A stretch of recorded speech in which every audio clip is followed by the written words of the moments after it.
જી બેન, નામથી? કરુણા અભિયાન okay sir. Daksha Vaghasiya, range forest officer, Khijadiya પક્ષી અભયારણ્ય, મરીન નેશનલ પાર્ક, જામનગર. કરુણા અભિયાન અંતર્ગત જ્યારે આપણો પાવન પર્વ જે મકર સંક્રાંતિ હતી એ સમય દરમિયાન કુલ એ દિવસે 78થી વધારે પક્ષીઓ આવેલા છે.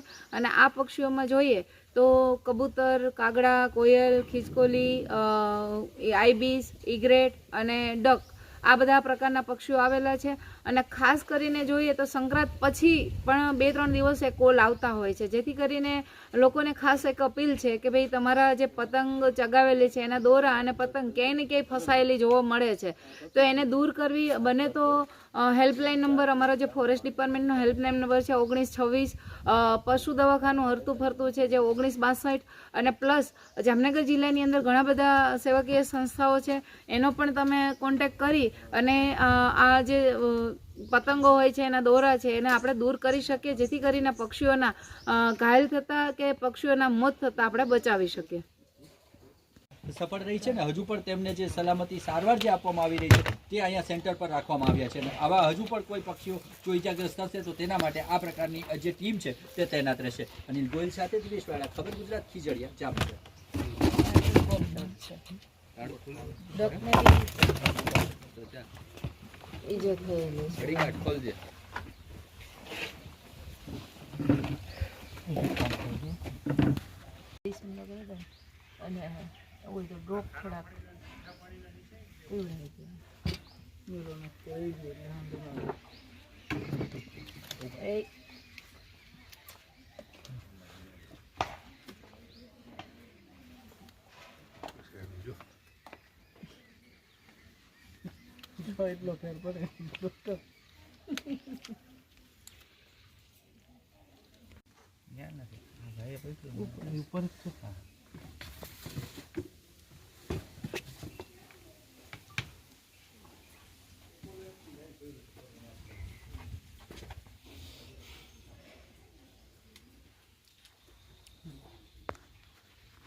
ના દિવસે આકાશમાં પતંગ ઉડાડેલી હશે, તે પતંગ અને દોરા ક્યાં ને કંઈ ફસાયેલા હશે, તો આપણી મજા છે એ બીજા કોઈના મોત ન બને.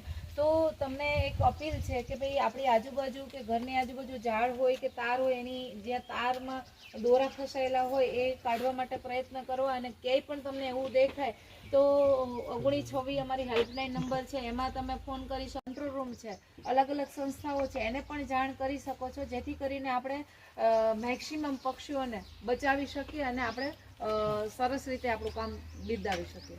ઉત્તરાયણના પર્વમાં લોકો પતંગની મજા માણતા હોય છે, પરંતુ આ પતંગ ક્યાંક ને ક્યાંક તેના દોરાના કારણે પક્ષીઓ માટે ક્યાંક સજા થતી હોય છે. અને અનેક વખત ભૂતકાળમાં આવા પક્ષીઓ ઈજાના કારણે મોતને પણ ભેટ્યા હોવાના બનાવ બનતા હતા, જેને લઈને રાજ્ય સરકાર દ્વારા કેટલાય